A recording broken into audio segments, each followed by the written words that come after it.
When people resort to self-defense, you know the danger. I don't think it needs to be elaborated any further. That is the fear. That the fear I expressed, and it is a real fear. It's a real danger because when you allow members of the public to possess firearms freely, even in countries where there are very strong institutions, it is a serious problem. The U.S. Practices this self-defense, something where citizens can just buy guns and keep in their houses. And despite the fact of their very strong institutions, everybody is seeing the danger they are living with. Talk less of in Nigeria, where these institutions are not as strong as they are in those kind of environments. What is the way out now? Are you calling on the federal government? I have already called on the federal government to to do something about it, because the prompt response given to the Benue crisis, I think, is what generated all this. I congratulated, that is the first thing I did, I congratulated the people of Benue State, because when their citizens were killed, 73, they raised their voices, all of them in unison. They summoned, you know, almost a summit where all the prominent sons and daughters of Benue State gathered in Benue, and they roundly condemned what happened and called on all the authorities, you know, to do something. And promptly the federal government instructed or directed the IGP to relocate to Benue State. In Zamfara State, where I represent, I have said it times without number on the floor of the Senate, there are villages that suffered losses, you know, multiples of what happened in Benue.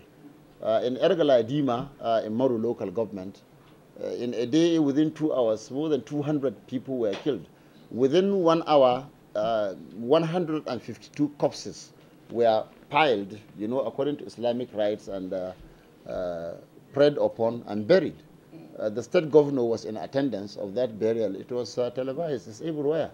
The deputy governor was there, the commissioner of police, or anybody that matters in the state was there. But there was not 1/10, maybe, noise of it. And we say what is good for the goose should be good for the gander. Yes, if people are killed in Benue and their governments rise to the occasion, you know, to call on the authorities, then in Zamfara State too, government is supposed to say, this is the problem, this is what we are facing. And this is how many years ago when this thing happened? About maybe three or 4 years maybe. After it, there was the killing, there was the Kizara killings. I brought a motion here, and the issue was investigated. About 60, about I think 50-something people were killed within 1 hour or so. Just after the morning prayers, these people waylaid them, and not waylaid, they attacked them, some with, before even leaving the mosque.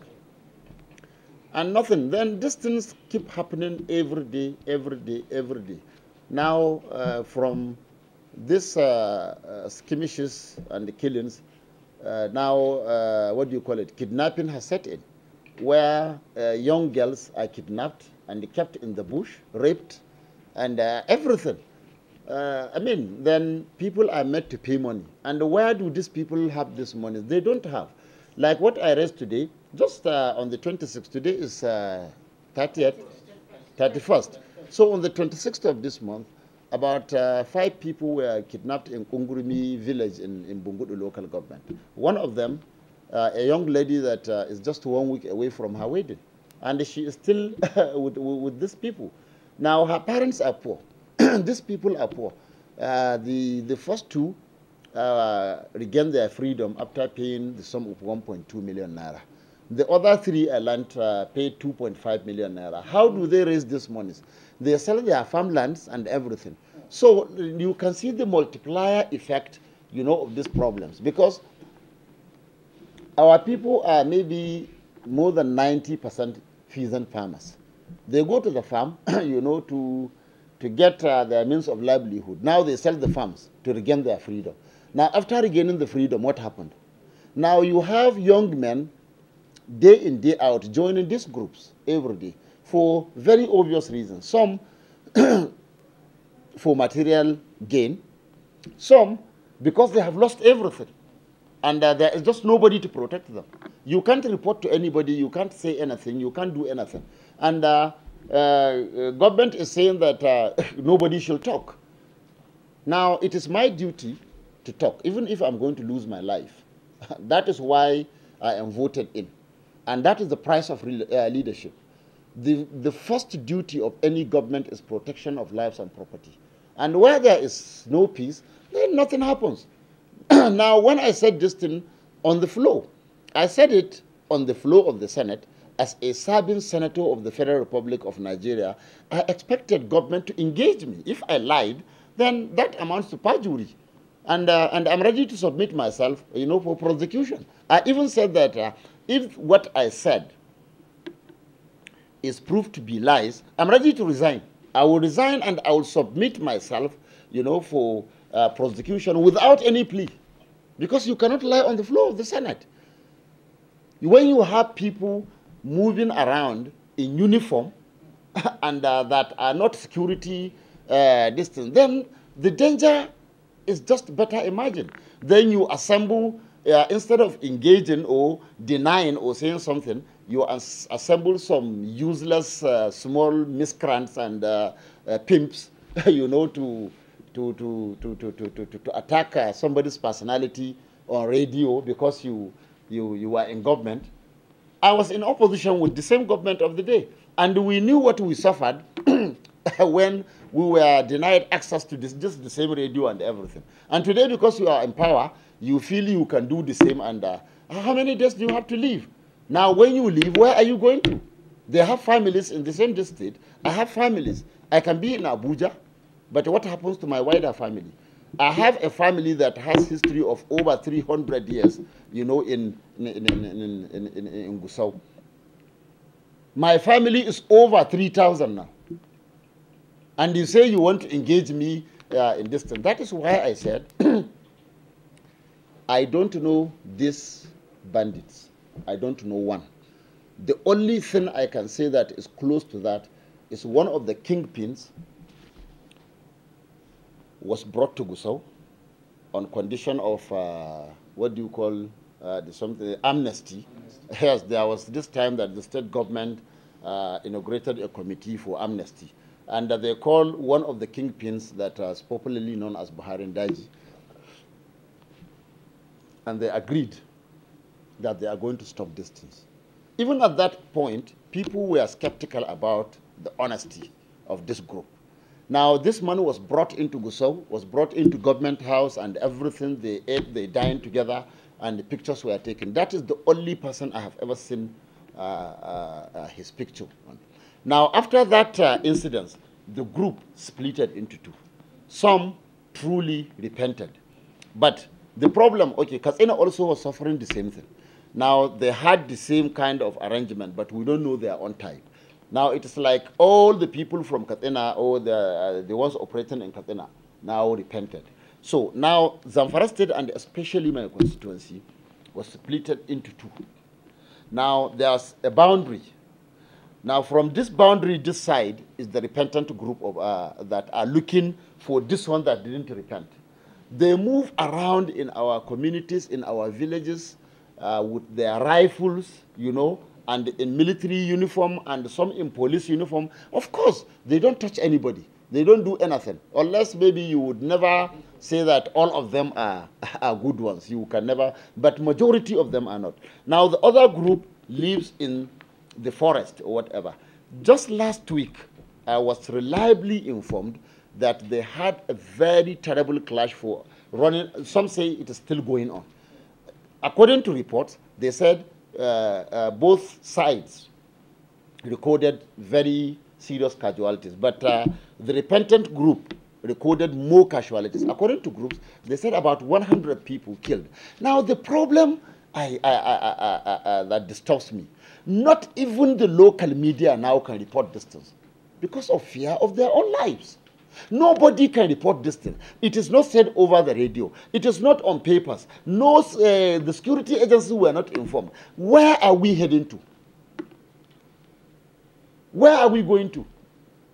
And because I said it on the floor, you now say you send a letter party that you are inviting me to come, and I hope the letter is here. Yes.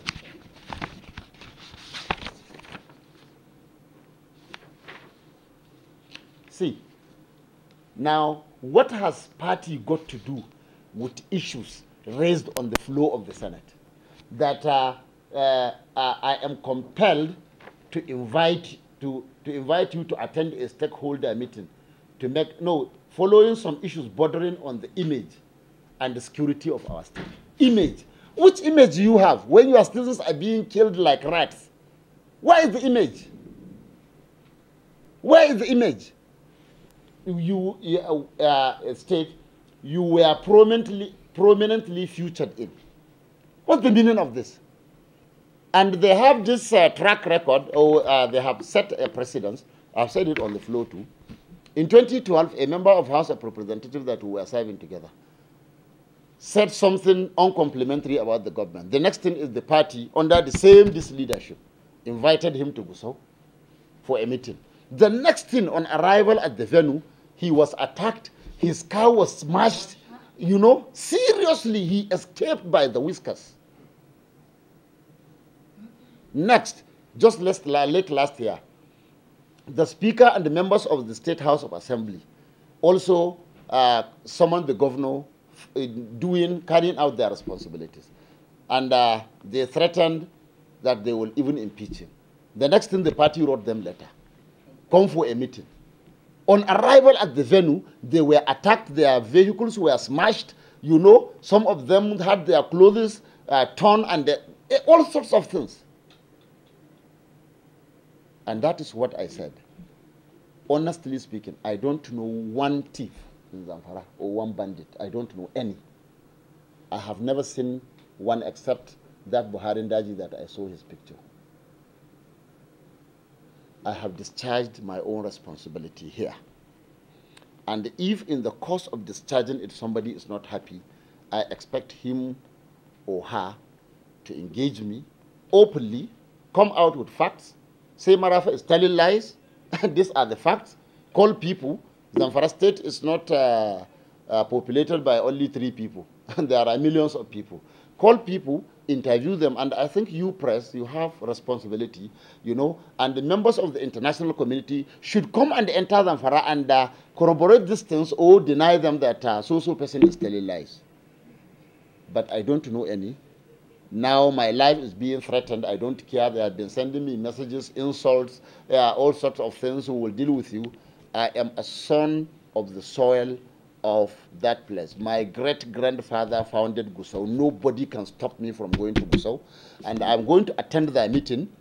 I don't know who and who is going there, but I know the people that invited me. I know the state governor. I know the deputy governor. I know where he sleeps. I know where all of them sleeps. I know where their family sleeps. Just like they know where I sleep. They know my family. They know my brothers, my relations, and everybody.